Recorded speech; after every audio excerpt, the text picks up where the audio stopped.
La fascinación de Anthony y Derek por la violencia había comenzado como algo casi inocente.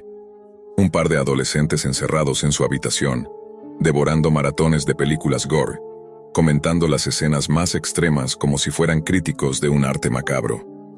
En su mundo, los efectos especiales, las prótesis de látex y los chorros falsos de sangre eran un espectáculo que no podía sorprenderlos más. Hasta que la sensación de «ya lo he visto todo» se apoderó de ellos. Fue Derek quien, con su media sonrisa torcida y un brillo inquietante en los ojos, dejó caer la propuesta como quien comparte un secreto prohibido. Hay algo que no vas a encontrar en Netflix ni en ninguna maldita película. Algo real. La frase quedó flotando. Anthony fingió desinterés, pero la curiosidad ya estaba sembrada. Esa misma noche, Derek llevó su portátil y un pendrive con un software que describió como la llave para abrir la puerta de atrás de Internet. Un navegador que, según él, servía para acceder a la web oscura, su manera de decir Deep Web, un rincón del que solo habían escuchado rumores en foros y videos conspiranoicos. La pantalla se llenó de enlaces extraños, direcciones interminables llenas de letras y números al azar. Todo parecía un catálogo de mercados negros, estafas, foros de hackers y finalmente, una categoría que les aceleró el pulso: videos reales. Entre todos los títulos, uno resaltó con un logo minimalista y una frase escrita en tipografía fría y limpia: Mercy Kill. El sitio no tenía música ni animaciones, solo un fondo negro, menús desplegables y categorías que parecían inventadas para incomodar: tortura, pornografía, secuestro, asesinato. Las palabras eran simples, pero transmitían algo distinto a lo que Anthony estaba acostumbrado. No eran parte de un guión cinematográfico. Aquí, el horror no necesitaba actores. «Mira esto», dijo Derek, navegando hasta un video titulado «Este cerdito se fue a casa». El cursor tembló un instante, pero al hacer clic, la pantalla se llenó de una imagen borrosa que tardó en enfocar. Anthony sintió un nudo en el estómago. Una mujer amordazada, pies descalzos, y un hombre obeso sentado frente a ella, respirando pesado. La cámara enfocó cómo, uno por uno, los dedos del pie eran cortados con una tijera oxidada y luego llevados a la boca del hombre. Anthony apartó la mirada. No era como las películas. No había cortes de edición ni música de fondo, solo el sonido crudo de la respiración, los sollozos ahogados y el chasquido de la carne. Pero Derek estaba eufórico. Esto es auténtico. En pocos minutos ya habían visto Llévame al juego de béisbol, donde un hombre encapuchado recibía golpes de bate hasta quedar inmóvil, seguido por un plano de su cuerpo envuelto en llamas. Luego, ruleta rusa con un giro, donde un participante elegía un arma pensando que solo una estaba cargada, pero todas lo estaban. Anthony sintió que la frontera invisible entre el entretenimiento y la realidad se había roto. Quiso detenerse, pero antes de que pudiera decirlo, Derek sonrió y dijo: «Listo, ya tienes cuenta». «¿Qué?» «Te suscribí. Así recibimos los videos exclusivos, los que no se publican aquí». Anthony intentó protestar, pero Derek ya había cerrado el portátil y estaba riéndose como si fuera una broma. La mañana siguiente, al abrir la puerta para recoger el correo, encontró un sobre manila sin remitente. Dentro, una memoria USB plateada. No tenía etiqueta, pero su forma lisa y fría parecía más pesada de lo que era. Dudó unos segundos antes de conectarla a su computadora. El video inició sin preámbulo. Una cámara fija apuntaba a la entrada de una casa, grabando a un hombre que estacionaba su coche. De pronto, una figura encapuchada se acercó corriendo y, sin pausa, lo atacó con un cuchillo. Anthony sintió que la sangre se le helaba. Reconocía ese lugar. Era una calle de su ciudad. Apagó el video de golpe, pero no antes de notar que, en el fondo de la grabación, un coche estacionado tenía una calcomanía idéntica a la que su vecino pegaba en su parabrisas. Media hora después, las noticias locales confirmaban el asesinato, describiendo la misma escena que él había visto, segundos antes de que ocurriera. No pudo concentrarse el resto del día. Lo que más lo inquietaba no era el contenido del video, sino un detalle que hasta ese momento no había querido pensar. El sobre no llegó por correo. No tenía sello, ni marca, ni rastro postal. Alguien lo había dejado a mano. Esa noche, el silencio de la casa se volvió sofocante. La luz tenue del pasillo apenas iluminaba su habitación. Y Anthony sintió por primera vez la sensación de estar siendo observado, no desde la ventana, sino desde adentro. El reloj marcaba las 2:37 de la madrugada cuando un ruido seco lo sacó del sueño. Al principio creyó que era el viento golpeando alguna ventana mal cerrada, pero el sonido volvió, esta vez más cercano, como un crujido de madera cediendo bajo peso. Anthony se incorporó lentamente, sintiendo cómo el sudor frío le corría por la espalda. La casa estaba en penumbra, y el silencio que siguió al ruido era tan denso que podía escuchar su propia respiración. Tomó el cuchillo de cocina que solía dejar en su escritorio para cortar fruta y avanzó hacia la puerta. El pasillo parecía más largo de lo habitual, y cada paso hacía que el suelo crujiera con un eco que retumbaba en sus oídos. Entonces lo escuchó, un leve chirrido metálico como el de una cerradura manipulada. Se detuvo agachándose para mirar hacia la sala. Allí, la silueta de alguien alto y delgado se movía con cuidado, esquivando los pocos muebles y dirigiéndose hacia su habitación. Anthony sintió que su corazón latía con una fuerza tan violenta que temió que el intruso pudiera oírlo. Cuando la figura estuvo a apenas unos pasos, Anthony se lanzó con el cuchillo hacia adelante. El grito ahogado del intruso se mezcló con el suyo propio mientras el filo se hundía en carne. El cuerpo cayó pesadamente al suelo, retorciéndose un instante antes de quedar inmóvil. Respirando con dificultad, Anthony encendió la lámpara de la sala, y el mundo pareció detenerse. La persona que yacía frente a él, con una sudadera oscura manchada de sangre, era Derek. Sus ojos estaban abiertos, llenos de sorpresa y miedo, como si no esperara que las cosas salieran así. El horror de la escena lo paralizó. ¿Por qué Derek estaría irrumpiendo en su casa en mitad de la noche? Fue entonces cuando notó un detalle que lo hizo estremecer aún más. En la oreja de su amigo había un pequeño auricular inalámbrico, todavía encendido, emitiendo un zumbido casi imperceptible. Junto a su cinturón, una microcámara del tamaño de un botón parpadeaba con una luz roja. Anthony tomó el auricular y lo acercó a su oído. Una voz grave, distorsionada digitalmente, dijo: «Buen trabajo, Derek. Ahora...». Sonríe a la cámara. Un mareo lo obligó a apartar el auricular. Levantó la vista y descubrió con creciente pánico que en los marcos de las paredes y en las esquinas del techo había diminutas cámaras ocultas. No eran improvisadas, estaban perfectamente instaladas como si alguien las hubiera colocado durante semanas, grabando cada instante de su vida. Con manos temblorosas, abrió la laptop de Derek, que aún estaba en su mochila. El navegador Tor estaba abierto en Mercy Kill, y en la página principal había una transmisión en vivo con miles de usuarios conectados, reaccionando con emojis, comentarios y apuestas. La escena mostrada era su propia sala, con él de pie junto al cadáver de Derek. El contador de espectadores no dejaba de subir. El chat estaba lleno de mensajes como: «El mejor final de temporada que han hecho. Increíble, pagaría el doble por esto. Ahora falta el acto 2». Anthony comprendió que todo había sido una trampa desde el principio. La suscripción no era para ver videos, era para participar en ellos. Derek había sido manipulado, tal vez chantajeado o pagado, para ser parte de un espectáculo de muerte en directo. En un rincón de la pantalla, una notificación apareció. Nuevo contenido programado para mañana, venganza de Anthony.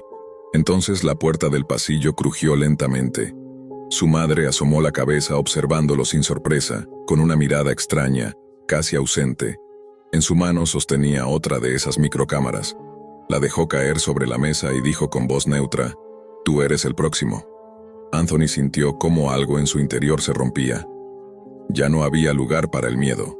Cerró la laptop, tomó el cuchillo ensangrentado, y sin apartar la vista de su madre, dijo en voz baja: «Van a pagar todos». Desde algún lugar de la red oscura, los espectadores esperaban el siguiente episodio.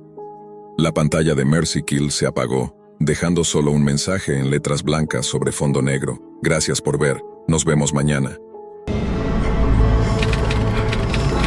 La primera vez que Pablo escuchó hablar de la Deep Web fue durante una cena familiar. Su primo, que siempre tenía historias turbias para llamar la atención, empezó a relatar anécdotas de páginas ocultas, foros secretos y negocios ilegales que supuestamente se escondían más allá de lo que cualquier navegador convencional podía mostrar. Entre risas y advertencias, soltó un par de consejos que parecían casi leyendas urbanas. Nunca entres con Windows, evita cualquier enlace que parezca raro y sobre todo no confíes en nadie. Pablo, que se consideraba un escéptico empedernido, pensó que aquello no era más que exageración. ¿Qué tan peligroso podía ser un espacio de Internet que la mayoría ni siquiera sabía usar?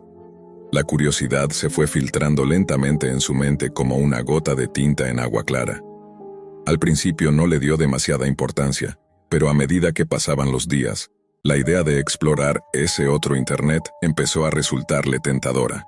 Una noche, decidido a comprobar por sí mismo si era todo un mito, descargó el navegador Tor, o Thor, como lo llamó erróneamente su primo, y comenzó a familiarizarse con la interfaz.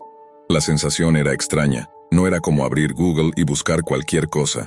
Allí todo parecía oculto detrás de capas y direcciones que no tenían sentido, con nombres enrevesados y terminaciones extrañas. Los primeros lugares que visitó fueron foros inofensivos, aunque plagados de conversaciones en clave y mensajes que parecían sacados de un guión de espionaje barato. También se topó con mercados de drogas, listados de armas y páginas con advertencias escritas en mayúsculas que le pedían no continuar si no estaba preparado para la verdad. Sin embargo, nada de eso lo impresionó. Lo que encontraba era más aburrido que impactante, y con cada clic sentía que aquello no estaba a la altura de las historias que había escuchado. Fue entonces cuando lo vio. Un simple enlace rojo, sin descripción, perdido entre un mar de texto gris. No había más información, ni un nombre, ni una advertencia clara, solo una dirección alfanumérica con un pequeño punto rojo al lado. El contraste visual hizo que sus ojos se fijaran en él de inmediato. Dudó durante unos segundos, recordando las recomendaciones de su primo, pero la curiosidad terminó venciendo. Movió el cursor y dio clic. La página cargó lentamente, como si estuviera arrastrando cada byte desde el otro extremo del mundo. El título en la parte superior decía «No escape», en letras blancas sobre un fondo negro. No había menús, ni enlaces visibles, solo un reproductor de video en el centro de la pantalla. Pablo, creyendo que sería alguna broma o grabación extraña, presionó play. Al principio, la imagen era oscura y granulada, pero poco a poco se aclaró. En el centro de una habitación sin ventanas había una mujer completamente desnuda, atada a una silla metálica.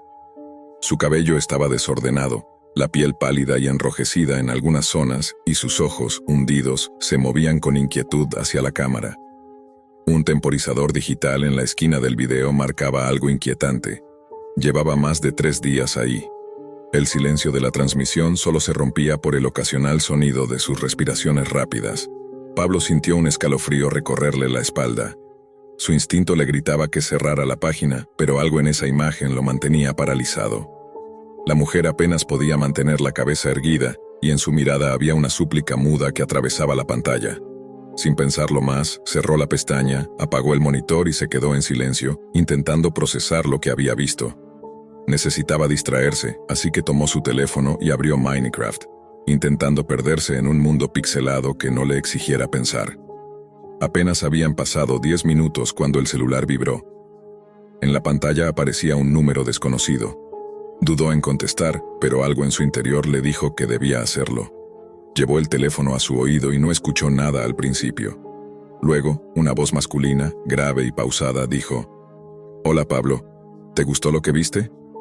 El sonido de su propio nombre fue como un puñetazo en el estómago. Pablo se quedó inmóvil, con el teléfono pegado a la oreja, sintiendo cómo su corazón golpeaba contra el pecho.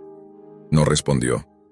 Solo escuchaba su propia respiración agitada mezclada con un silencio pesado al otro lado de la línea. «¿Quién eres?», preguntó al fin, con la voz quebrada. La respuesta fue una carcajada baja, seca, como si la persona que hablaba disfrutara prolongar el momento. «No importa quién soy, lo importante es que ahora sé quién eres tú», susurró la voz antes de cortar la llamada. Pablo se quedó mirando la pantalla del teléfono. El número desconocido desapareció, pero el eco de esa frase seguía retumbando en su cabeza. ¿Cómo era posible? No había dado su nombre en ninguna parte. No había iniciado sesión en ninguna cuenta.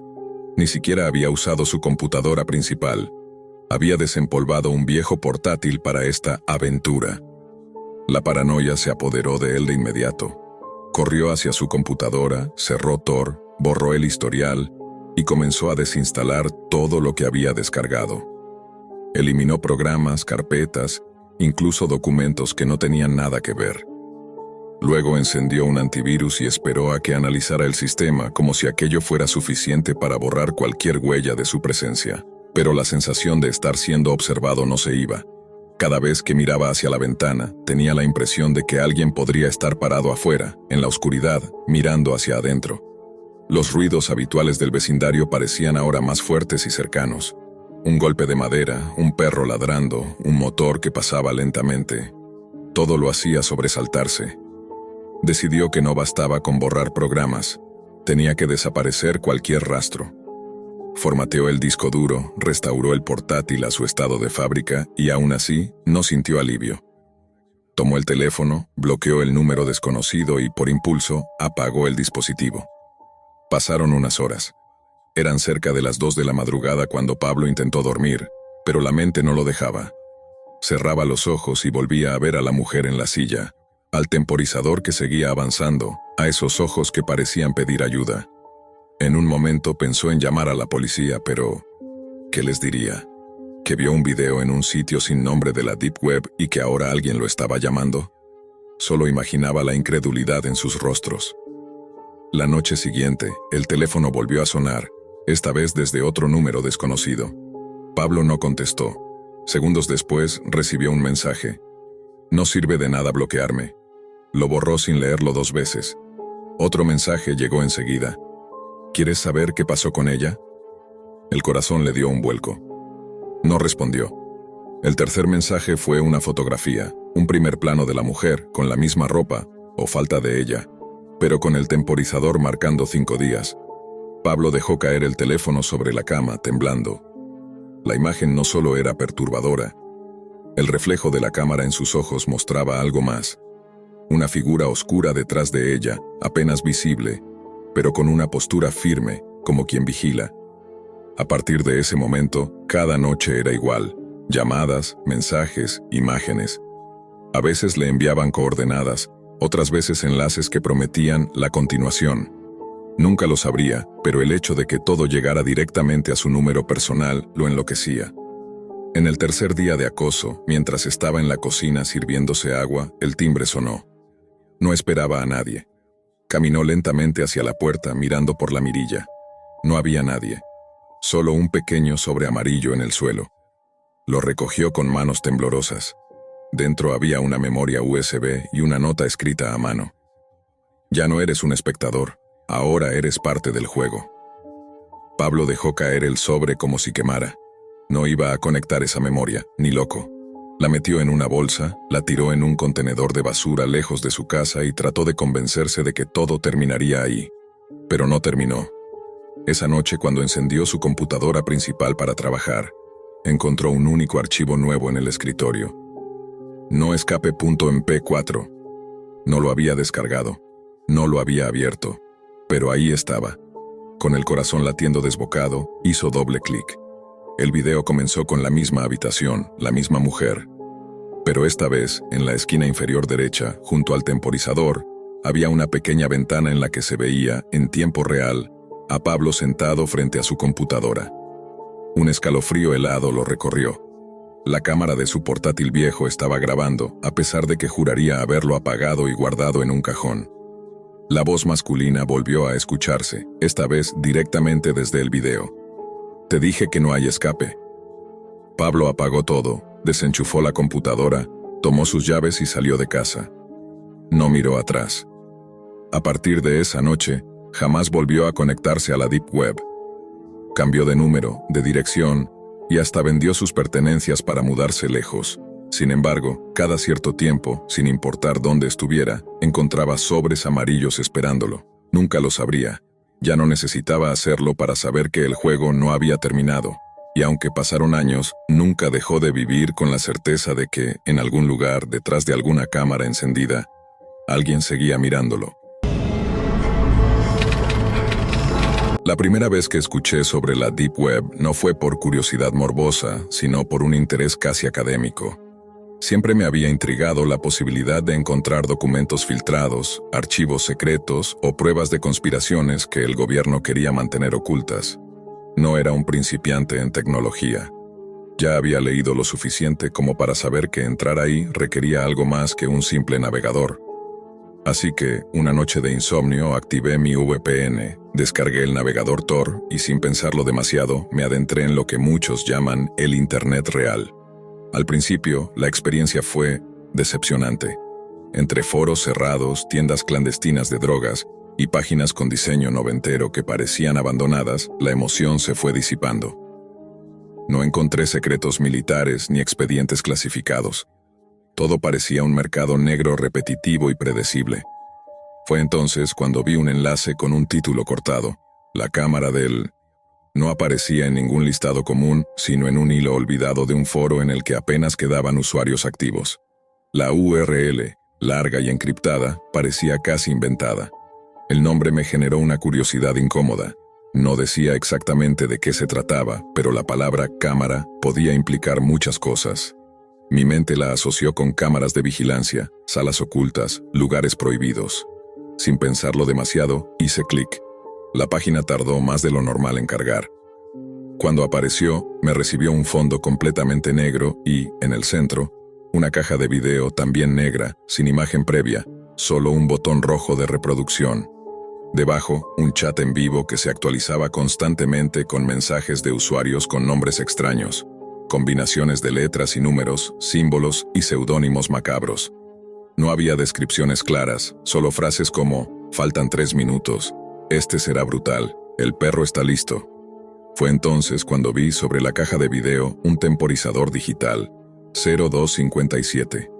Contaba hacia atrás lentamente, cada segundo como una gota de agua en un pasillo silencioso. Me quedé mirando, sin saber exactamente por qué. Una parte de mí quería cerrar la pestaña y olvidarlo, pero otra sentía una atracción enfermiza por descubrir qué pasaba cuando el contador llegara a 0. Los mensajes del chat se intensificaban. Algunos apostaban sobre cuánto duraría. Otros decían que el invitado de esa noche no tenía experiencia previa. Había una emoción extraña, una expectación que se podía sentir a través de las palabras. Yo, sin querer, me había convertido en espectador antes de saber qué espectáculo estaba por comenzar. El temporizador llegó a 0000 y el video se encendió. Al principio, la imagen era borrosa, como si la transmisión estuviera hecha con una cámara de vigilancia de baja resolución. Poco a poco, el enfoque mejoró. Vi una habitación oscura, iluminada apenas por una bombilla colgante. En el centro, una mujer estaba atada a una silla metálica, las muñecas y tobillos asegurados con cinta gruesa. Tenía los ojos vendados y respiraba rápido, el pecho subiendo y bajando de manera frenética. El chat explotó en comentarios. Algunos escribían, aquí vamos. Otros enviaban emoticonos de aplausos o risas. Yo me quedé helado. La puerta del fondo se abrió y entró un hombre alto, vestido completamente de negro, con un pasamontañas que solo dejaba ver sus ojos. Llevaba una cadena en la mano, y al final de esa cadena, un pitbull enorme, musculoso, que tiraba con fuerza y gruñía con un sonido bajo y amenazante. El hombre se acercó lentamente a la mujer, inclinó la cabeza hacia ella y con una voz grave y distorsionada por algún tipo de modulador pronunció, «Es hora del dolor». El chat se volvió una tormenta de mensajes. «Vamos ya, suelta al perro, quiero ver sangre». Yo aparté la mirada por un segundo, intentando convencerme de que aquello era falso, un montaje, una actuación. Pero el temblor real en el cuerpo de la mujer, el sudor en su frente, la respiración del animal, todo se sentía demasiado auténtico. El hombre soltó la cadena. El pitbull no tardó ni un segundo en lanzarse hacia adelante, sus patas golpearon el piso con un sonido hueco mientras la cadena se arrastraba detrás de él. La mujer gritó con una mezcla de miedo y sorpresa, un alarido tan real que hizo que mis manos sudaran al instante. Intentó mover la silla, pero estaba firmemente atada al suelo. El animal empezó a gruñirle en la cara, enseñando los dientes, acercando su hocico hasta el cuello de ella como si estuviera midiendo la distancia antes de atacar. El hombre enmascarado no hizo nada para detenerlo, simplemente se quedó detrás con los brazos cruzados, mirando. Los mensajes en el chat se habían vuelto un frenesí. «Dale, muérdela. Quiero que empiece por el brazo. No pares hasta que no se mueva». El pitbull saltó y clavó sus colmillos en el antebrazo de la mujer. Ella gritó tan fuerte que mi auricular izquierdo distorsionó el sonido. Vi cómo la sangre comenzó a brotar y a oscurecer la tela de su blusa. El perro sacudía la cabeza con fuerza, desgarrando músculo y piel como si fuera papel. El enmascarado se acercó, le dio una palmada en el lomo al animal y éste soltó, solo para volver a lanzarse, esta vez contra la pierna. La cámara captaba cada movimiento con una crudeza insoportable. Yo quería cerrar la pestaña, pero algo me mantenía paralizado frente a la pantalla. La mujer lloraba y jadeaba, su voz cada vez más débil. El perro la atacaba de nuevo y de nuevo hasta que su resistencia se convirtió en simples espasmos involuntarios. El enmascarado tiró de la cadena y el pitbull se apartó jadeando y con la boca empapada en sangre. La habitación quedó en un silencio roto solo por la respiración agitada del animal. La mujer ya no se movía. El chat comenzó a llenarse de mensajes como: increíble, valió la espera, suban la próxima fecha. Alguien escribió: la próxima semana el invitado será un hombre, y lo haremos más lento. Yo estaba mareado. Sentí que el estómago se me revolvía. Cerré el navegador con un clic violento. Desconecté la VPN, borré Tor, y hasta reinicié el computador como si eso pudiera borrar lo que había visto de mi memoria. Esa noche no pude dormir. Cerraba los ojos y lo veía. La luz oscilante, la cadena arrastrándose, la voz grave diciendo: es hora del dolor. Me di cuenta de que, aunque yo solo había sido un espectador, había participado. Esa transmisión en vivo existía porque gente como yo entraba a verla. Y el miedo más profundo no era lo que había visto, sino la certeza de que mi conexión había quedado registrada, que ellos sabían que yo había estado ahí, y que, en cualquier momento, podía ser yo quien apareciera en esa silla, esperando a que el temporizador llegara a cero. Nunca había sido un chico popular, ni siquiera alguien que destacara en el colegio. Los pasillos se deslizaban ante él como escenarios distantes, poblados por gente que parecía vivir en otra realidad. Su vida social se limitaba a unas pocas risas con Iñaki, un amigo problemático con el que compartía la fascinación por lo prohibido y lo extremo. Iñaki, siempre con algún chisme de drogas o historias de internet que rozaban lo ilegal, lo animaba a explorar sin miedo, como si la ignorancia fuera un obstáculo que debían saltar juntos. Una tarde, mientras el sol caía y la casa se sumía en una luz amarillenta, el chico decidió finalmente instalar Tor en su ordenador, atraído por la promesa de lo oculto, de lo que nadie quería que viera. La wiki oculta que encontró era un laberinto de información cifrada, enlaces crípticos y advertencias que parecían tentarlo más que disuadirlo. Evitaba conscientemente ciertas categorías: pornografía infantil, comercio de armas, tráfico humano. Incluso él sabía que cruzar esas líneas no solo era ilegal, sino mortal. Sin embargo, la curiosidad es un animal persistente, y un enlace llamó su atención: ayuda a Alice. Parecía inocente, casi una promesa de asistencia o contenido inofensivo, pero al hacer clic, se encontró ante imágenes y videos que ningún ojo humano debería ver. Las fotos mostraban cientos de personas sometidas a torturas indescriptibles, sus expresiones congeladas entre el miedo y el dolor. El corazón le latía con fuerza mientras la sensación de malestar se mezclaba con la fascinación prohibida. Y entonces apareció el chat. No había llamado a nadie, nadie le había enviado mensaje. Sin embargo, en una ventana emergente las palabras brillaban en la pantalla. ¿Te gustó? La confusión se mezcló con el temor. Inmediatamente, su instinto de autodefensa tomó el control. Escribió algo amenazante, palabras torpes pero claras, que iba a reportar todo. Lo que nunca anticipó fue la respuesta que siguió, su dirección real, su casa, perfectamente detallada. El miedo lo paralizó. En un acto reflejo, cerró todo, borró cada rastro de la exploración, apagó la computadora y respiró, intentando convencerse de que todo había sido un error, un mal sueño generado por la ansiedad de la curiosidad. Los días siguientes transcurrieron con normalidad aparente, pero la sombra de aquello se cernía sobre él. Una semana después, mientras estaba solo en casa, un ruido sutil lo hizo girarse. Era un susurro de aire que no podía ubicar. Se inclinó hacia la cama y sintió algo que jamás hubiera querido tocar: una mano emergiendo de debajo de la estructura. Antes de poder reaccionar, 5 figuras enmascaradas aparecieron de la nada. Lo dominaron, lo ataron con una facilidad aterradora y lo arrastraron hacia la camioneta que lo esperaba afuera. Sus voces hablaban de Alice, de su curiosidad, de su imprudencia, y cada palabra era un recordatorio de que, en el otro lado de la pantalla, la violencia no era virtual. Sirenas rompieron el aire.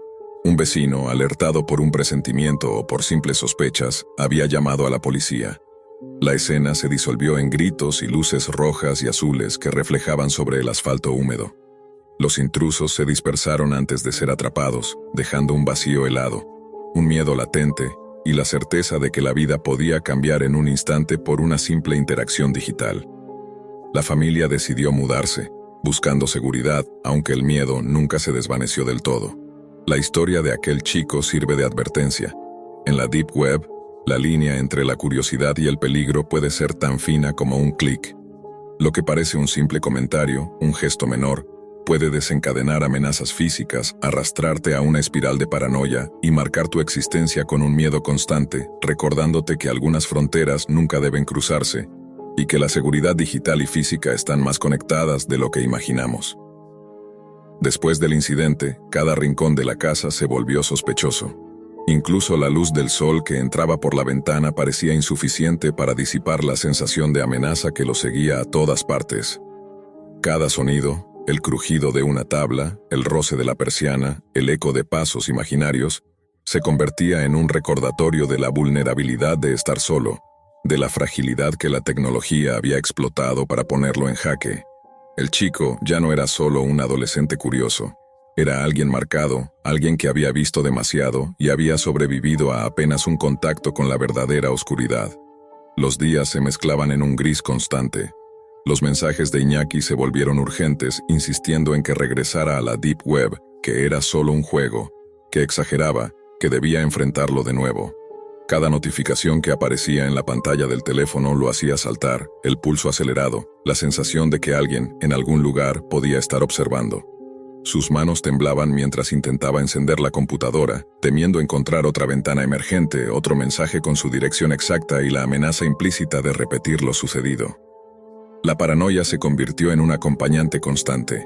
Una noche, mientras revisaba las sombras de su habitación con un linterna débil, sintió nuevamente la presencia de algo que no podía ver directamente. El corazón le latía en la garganta. Se inclinó hacia la cama, recordando la mano que lo había tocado antes, y esta vez no había duda. Alguien estaba bajo su cama. La adrenalina lo impulsó a salir de la habitación, a buscar el teléfono y marcar la policía antes de que ocurriera otra vez. Pero cuando levantó la mirada, 5 siluetas enmascaradas estaban frente a él, como si la oscuridad las hubiera engendrado. Sus voces eran bajas, sus movimientos precisos, entrenados, y al mencionarle Alice, comprendió que no era coincidencia, que el sitio lo había seleccionado, lo había estudiado y había esperado. Los minutos siguientes fueron un caos que se sentía eterno. Lo ataron, lo levantaron a la fuerza, lo empujaron hacia la camioneta que esperaba en la entrada, mientras sirenas lejanamente se aproximaban. La ciudad estaba dormida, pero en el mundo detrás de la pantalla, la violencia tenía sus propias reglas. La policía llegó justo cuando la camioneta arrancaba, luces y sirenas rompiendo la noche, obligando a los intrusos a dispersarse sin completar su objetivo. Él cayó al suelo del jardín temblando, con la ropa desgarrada y el corazón latiendo con fuerza, mientras las patrullas buscaban señales de los atacantes. Nunca los atraparon, ni nombres, ni pistas, ni explicaciones satisfactorias. Solo quedaba la certeza de que los límites de la curiosidad habían sido cruzados. La familia decidió mudarse, buscando reconstruir la vida, pero el miedo se arrastraba como una sombra invisible.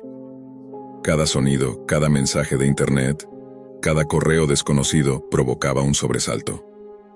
La tecnología que antes le ofrecía entretenimiento ahora parecía un portal hacia la amenaza constante.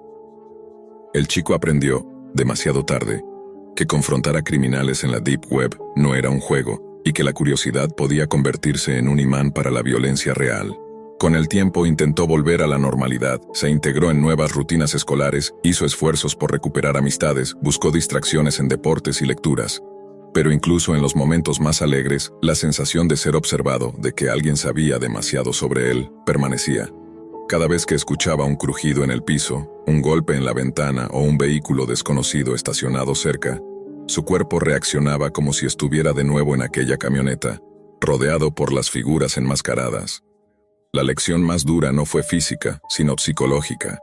El mundo digital y el real estaban conectados de maneras que jamás habría imaginado, y un simple comentario o una curiosidad insensata podía derribar la barrera entre la seguridad y el peligro. Aprendió que algunas preguntas no debían formularse, que algunas páginas no debían abrirse, y que cada acción en el anonimato de la red podía tener consecuencias que se manifestaban en carne y hueso, frente a su propia casa, en la soledad de su habitación, en la vida cotidiana de todos los días. En última instancia, Ayuda a Alice no era solo un sitio de horror digital, era un recordatorio escalofriante de que el mundo que creemos virtual puede volverse mortalmente real. El miedo se convirtió en su constante compañero, una advertencia silenciosa de que ciertas curiosidades son trampas disfrazadas de misterio, y que enfrentarlas sin comprender los riesgos puede cambiar la vida de manera irrevocable. Y así, entre mudanzas, luces de policía y ecos de sirenas lejanas, la historia se cerró no con justicia ni con cierre, sino con la conciencia de que algunas fronteras no deben cruzarse jamás. El agente del gobierno del Reino Unido nunca había imaginado que su curiosidad profesional lo llevaría tan lejos. Al principio, las desapariciones en la Deep Web parecían casos rutinarios de hackers o estafadores, pero pronto descubrió un patrón que lo hizo estremecerse. Descargó Tor, configuró cuidadosamente una VPN y comenzó a navegar por la wiki oculta, evitando deliberadamente enlaces que prometían material ilegal extremo. Cada búsqueda era meticulosa, cada registro de actividad minuciosamente archivado. Aún así, lo que encontró superó cualquier expectativa de horror. Los primeros videos eran perturbadores, pero de algún modo administrables. Torturas documentadas, secuestros, amenazas. No había sangre que lo hiciera detenerse, su mente estaba entrenada para separar emoción de evidencia. Pero entonces apareció el primer video que le heló la sangre.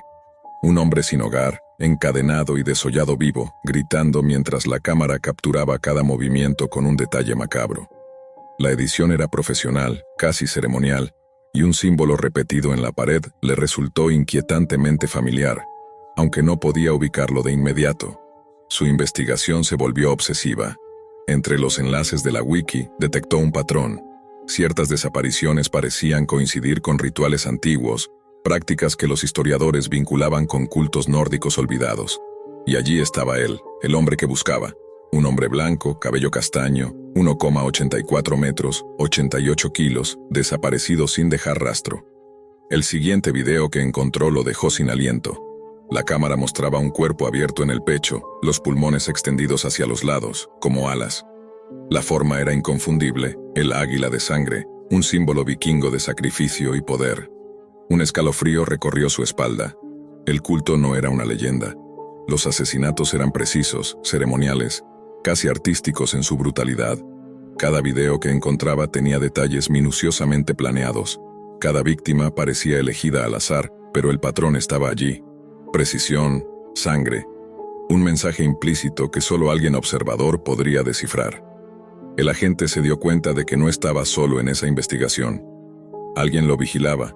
Y cuanto más profundizaba, más cerca estaba de sus propios secretos. Una tarde, cerró su sesión en la PC y, en un instante que lo paralizó, su fondo de pantalla se había transformado. Lo que antes eran paisajes neutros, ahora estaba teñido de rojo, como si la pantalla respirara sangre. Antes de poder reaccionar, la computadora se encendió sola y en letras carmesí apareció el mensaje: "El ojo del águila todo lo ve". La calma profesional que siempre había sostenido se desvaneció. Comprendió que el culto conocía cada uno de sus pasos, que su investigación había sido detectada desde el principio. Al llegar a casa esa noche, el terror se volvió personal. Jenny, su esposa, yacía en el suelo. La escena era idéntica a la de los videos que había estado investigando: el pecho abierto, los pulmones extendidos, un ritual macabro replicado con exactitud escalofriante. La voz de la computadora, distorsionada, resonó en la habitación. "No interfieras". Cada palabra era una amenaza y una advertencia. La policía llegó al día siguiente, concluyendo rápidamente que era un suicidio, pero él sabía la verdad. Nadie podría explicarle lo que había visto. Nadie podría rescatarlo de aquello que había desatado. Huyó a Canadá, buscando anonimato, terapia y tiempo para recomponer los fragmentos de su vida. Pero la experiencia lo marcó para siempre. Lo que comenzó como una investigación profesional se convirtió en una lección terrible. La Deep Web no solo alberga información oculta, también puede atraer cultos reales, con consecuencias devastadoras, transformando vidas enteras y dejando cicatrices que ninguna distancia podría borrar. Cada pantalla encendida, cada notificación, cada sombra de lo que dejó atrás le recordaba que algunos horrores no terminan cuando cierras la sesión, trascienden la pantalla y se incrustan en la realidad. Aislado en Canadá, cada día comenzaba con un ritual silencioso. Revisar cada correo, cada sonido de notificación, cada movimiento sospechoso fuera de su apartamento. La paranoia se convirtió en un segundo instinto. Aunque estaba lejos del Reino Unido, el mundo digital no conocía fronteras, y él lo sabía demasiado bien. Cada vez que abría su computadora, un escalofrío recorría su espalda, como si el águila de sangre estuviera presente, observando. Había noches en que los sueños lo arrastraban de vuelta a los videos, a los gritos que no dejaban de resonar, a la imagen de Jenny. Su mente reconstruía el ritual, la precisión del culto, y entendía que cada detalle había sido diseñado para marcarlo, para enseñarle, de la manera más cruel posible, que nadie podía escapar de sus ojos. Decidió que no podía vivir con miedo absoluto. Debía entender el culto, conocer su alcance, y quizás, en algún nivel, anticipar su siguiente movimiento. Empezó a investigar desde una distancia segura, usando redes cifradas, máquinas virtuales y técnicas que él mismo había enseñado a agentes jóvenes en la sección de crímenes cibernéticos. Descubrió que los miembros del culto eran profesionales, asesinos a sueldo, historiadores oscuros, programadores que mezclaban rituales antiguos con tecnología moderna. No era solo un grupo de fanáticos, sino una organización que operaba con una eficiencia escalofriante. Sus víctimas eran seleccionadas por proximidad, simbolismo e incluso por el impacto psicológico que dejarían en quien las investigara. El águila de sangre no era solo un símbolo, era un método de comunicación entre ellos y un recordatorio de su omnipresencia. Mientras recopilaba información, comenzó a notar patrones en los mensajes codificados de la Deep Web, símbolos discretos en videos, cambios sutiles en las interfaces de algunos foros ocultos, menciones de fechas y nombres que parecían irrelevantes hasta que los unía. Cada hallazgo le generaba un miedo creciente y al mismo tiempo una curiosidad irresistible. Lo que comenzó como investigación profesional se convirtió en un juego psicológico. Entender el culto significaba acercarse peligrosamente a ellos, y cada descubrimiento lo arrastraba más hacia el abismo. Su vida social desapareció. Los pocos amigos que tenía en Canadá eran advertidos de no preguntar demasiado. Su rutina se reducía a análisis de videos, escritura de patrones y escapes cortos por calles vacías, siempre vigilando si alguien lo seguía. A veces pensaba que los símbolos lo perseguían en sueños, y que cada reflejo en la ventana, cada sombra en los callejones, podía ser el culto manifestándose en su mente, o peor, en la realidad. La frontera entre la paranoia y la evidencia se difuminaba. Una noche, mientras revisaba un foro oscuro de la Deep Web, encontró un mensaje abierto sin cifrado, una invitación a observar la verdad. La dirección conducía a un video en vivo, pero no era un simple ritual. Era su propia casa, transmitida en tiempo real desde una cámara que no recordaba haber instalado. El corazón le saltó. No podía creer que lo hubieran rastreado hasta Canadá, pero la evidencia era irrefutable. La voz distorsionada apareció nuevamente. El ojo del águila todo lo ve. Era la misma que había escuchado antes y la sensación de impotencia lo envolvió. No había escape, no había escondite que el culto no pudiera atravesar. En ese instante entendió algo que había negado durante meses. No se trataba solo de investigación, no era solo un juego de descubrir horrores. Era una advertencia de que ciertas obsesiones atraen fuerzas que no pueden ser controladas.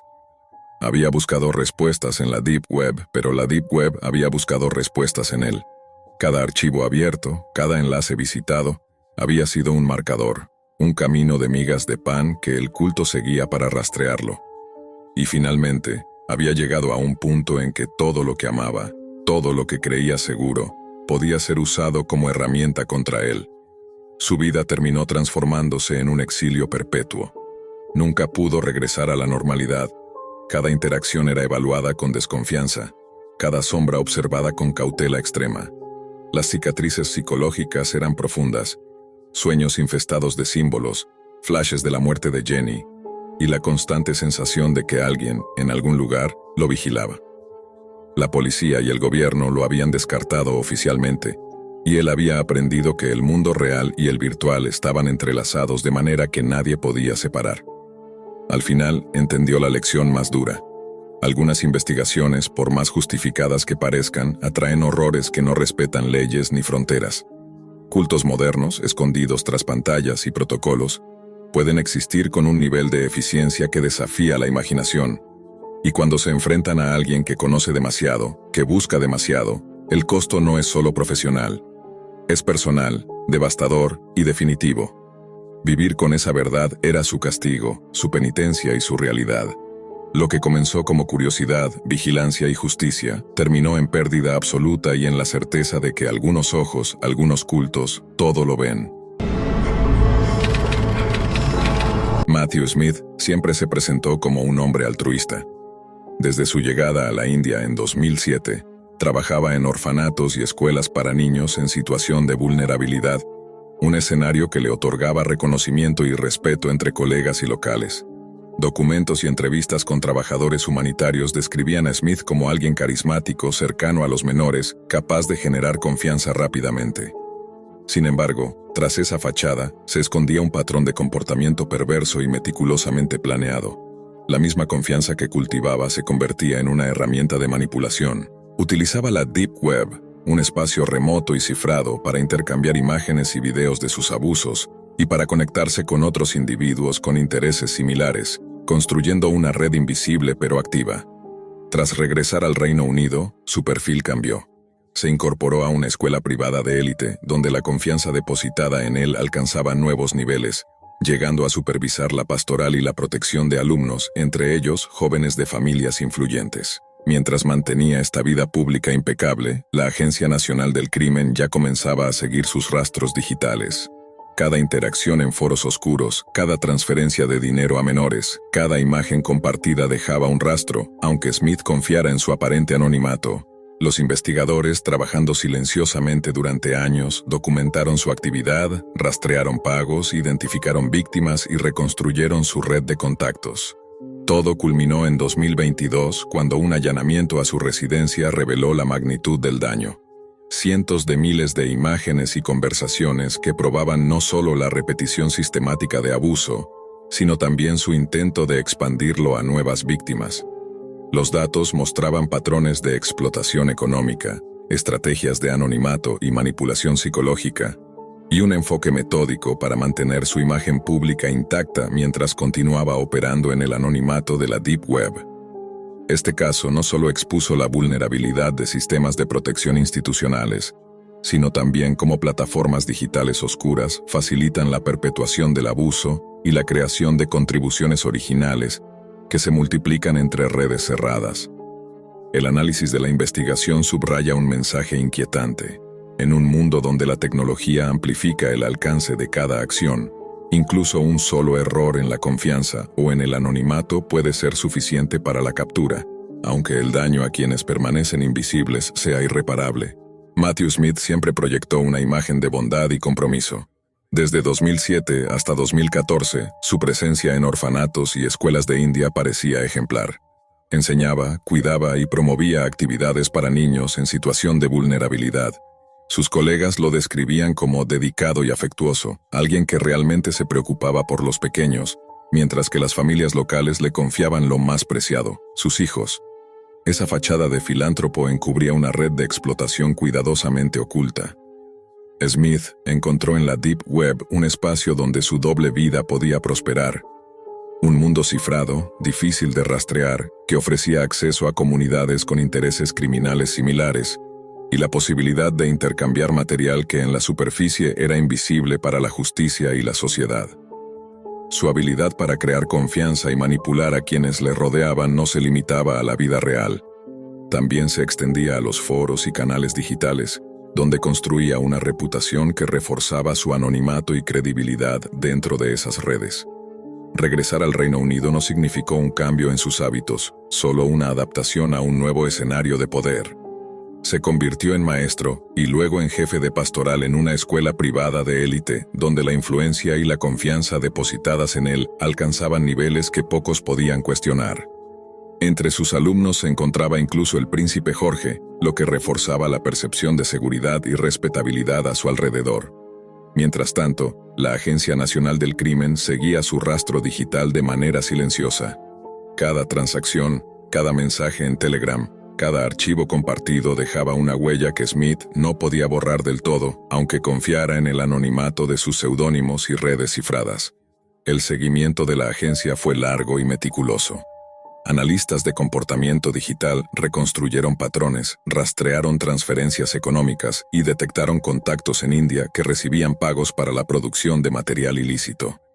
La investigación mostró no solo la repetición sistemática de abusos, sino la creación de una infraestructura compleja, pagos, intercambio de archivos, participación de terceros y la búsqueda constante de nuevas víctimas. Smith operaba con un cálculo frío, gestionando su doble vida con una precisión que lo hacía parecer intocable ante quienes lo conocían solo como maestro y filántropo. El allanamiento a su residencia en 2022 fue el resultado de años de vigilancia y recopilación de pruebas. Lo que encontraron los agentes fue abrumador. 120.000 imágenes y archivos, incluyendo 11.000 de la categoría más grave, chats en los que Smith coordinaba pagos a adolescentes para abusar de niños y enviar material a sus canales, y documentación que mostraba una inversión de 65.000 libras esterlinas durante 5 años en esta actividad criminal. Los investigadores se encontraron frente a un registro digital que describía con claridad la extensión de su explotación. Cada archivo, cada transacción, cada mensaje era una evidencia de un patrón metódico de abuso que se extendía a lo largo de años y continentes. Lo que hizo que este caso trascendiera no fue solo la gravedad de los crímenes, sino cómo expuso la vulnerabilidad de los sistemas de protección y la manera en que la tecnología amplifica el daño. La Deep Web, en este contexto, funcionó como un catalizador para el abuso. Un espacio donde la ilegalidad puede prosperar bajo el velo de la privacidad y el cifrado, y donde la creación de contenido ilícito se convierte en un recurso que se comparte, multiplica y perpetúa. Cada contribución original alimentaba la red, creando un ciclo de daño difícil de romper y casi imposible de cuantificar completamente, porque muchas de las víctimas permanecen invisibles, desconocidas incluso para las autoridades. El caso de Matthew Smith también ofrece una lección sobre la delgada línea entre impunidad y justicia digital. Su error, su confianza en la infalibilidad de su anonimato, fue suficiente para que los investigadores encontraran puntos de entrada que finalmente lo delataron. La magnitud de las pruebas recopiladas llevó a su condena en 2023. 12 años de prisión y registro sexual vitalicio, un castigo que reconoce la gravedad de sus actos pero que no puede reparar el daño infligido a innumerables víctimas. La historia deja en evidencia un fenómeno inquietante. La tecnología no solo amplifica las oportunidades de abuso, sino que también permite que los crímenes se perpetúen con velocidad y anonimato. Y solo un esfuerzo constante y coordinado puede interrumpir estos ciclos. El análisis de esta investigación revela, además, la psicología del agresor, la manipulación de la confianza, la planificación metódica de los abusos, la búsqueda de reconocimiento dentro de redes clandestinas y la habilidad para mantener una fachada respetable ante la sociedad. Sin embargo, también muestra la resiliencia de la justicia y la importancia de la cooperación internacional en delitos que cruzan fronteras, idiomas y sistemas legales. Las víctimas, aunque invisibles para muchos, se convierten en testigos silenciosos de un sistema que, cuando funciona, puede desenmascarar incluso a los más calculadores. En última instancia, la historia de Matthew Smith es un recordatorio de los peligros que acechan en los espacios oscuros de Internet y de la responsabilidad de la sociedad en la protección de los más vulnerables. También plantea una reflexión sobre el equilibrio entre anonimato digital y rendición de cuentas, sobre cómo un acto que parece irrelevante en la privacidad de la red puede desencadenar consecuencias devastadoras y, finalmente, cómo la justicia puede llegar incluso en los lugares más inesperados. aunque nunca pueda deshacer completamente el daño infligido a quienes quedan en la sombra. Diana Stinson llevaba años cargando un resentimiento silencioso, una sombra que se alimentaba de cada sonrisa y cada gesto de su exnovio y su nueva esposa en la iglesia que ambos compartían. A sus 50 años, se sentía atrapada entre la nostalgia de lo que perdió y la rabia de lo que nunca tendría. Una tarde, mientras revisaba su computadora, decidió explorar un territorio prohibido y oscuro, la Deep Web. Descargó Tor, activó su VPN y comenzó a navegar por foros ocultos, evitando las secciones más ilegales que sabía que no debía tocar, pero buscando aquello que pudiera satisfacer su venganza. Fue allí donde encontró un sitio llamado Mercado de Muertes, un lugar que prometía, con escalofriante simplicidad, contratar a asesinos a sueldo con precios detallados. $5,000 por una paliza, $20,000 por un disparo a larga distancia. El sitio parecía real en cada detalle: listas de servicios, perfiles de supuestos sicarios, comentarios y evaluaciones de usuarios anteriores. Diana, consumida por su envidia y su deseo de ver a su rival sufrir, decidió dar el paso. Proporcionó la foto de su objetivo, los datos necesarios y un calendario que marcaba con precisión. Nada debía suceder en la casa de la víctima y el acto debía realizarse entre el 5 y el 11 de julio. Pagó $12,200 en 5 transacciones distintas, usando Bitcoin para mantener la ilusión de anonimato. Cada confirmación de pago le daba un escalofrío y al mismo tiempo un falso sentido de control. Sin embargo, los días pasaron y nada ocurrió. Impaciente y confiada en que había seguido el proceso al pie de la letra, exigió un asesino experto, alguien que asegurara el resultado que ella ansiaba. Fue entonces cuando recibió un contacto directo, un mensaje que aseguraba provenir de un profesional dispuesto a ejecutar la tarea. Hablaron por teléfono, discutiendo detalles que Diana creía confidenciales, sin saber que la llamada estaba siendo grabada por el FBI.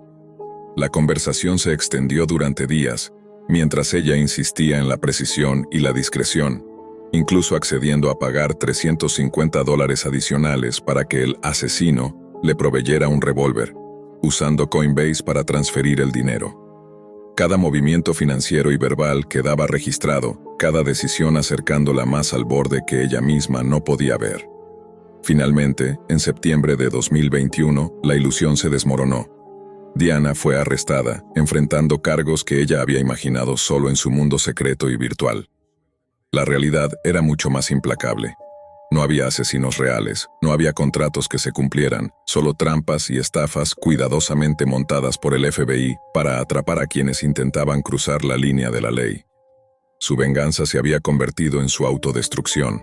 Se declaró culpable, y el tribunal le impuso 6 años y medio de prisión, supervisión tras su liberación y la obligación de pagar restitución.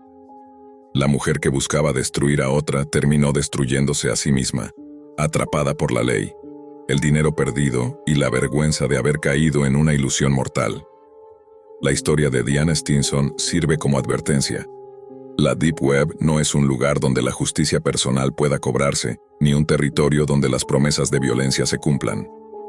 Los asesinos por encargo que parecen reales son, con casi total certeza, estafas o operaciones encubiertas. La fantasía de poder y venganza se desvanece frente a la ley y la realidad, dejando solo las consecuencias que uno nunca anticipó. Y en el silencio de su celda, mientras observa la luz del sol filtrarse a través de los barrotes, Diana comprende demasiado tarde que su ira la llevó no hacia la víctima que deseaba, sino hacia ella misma.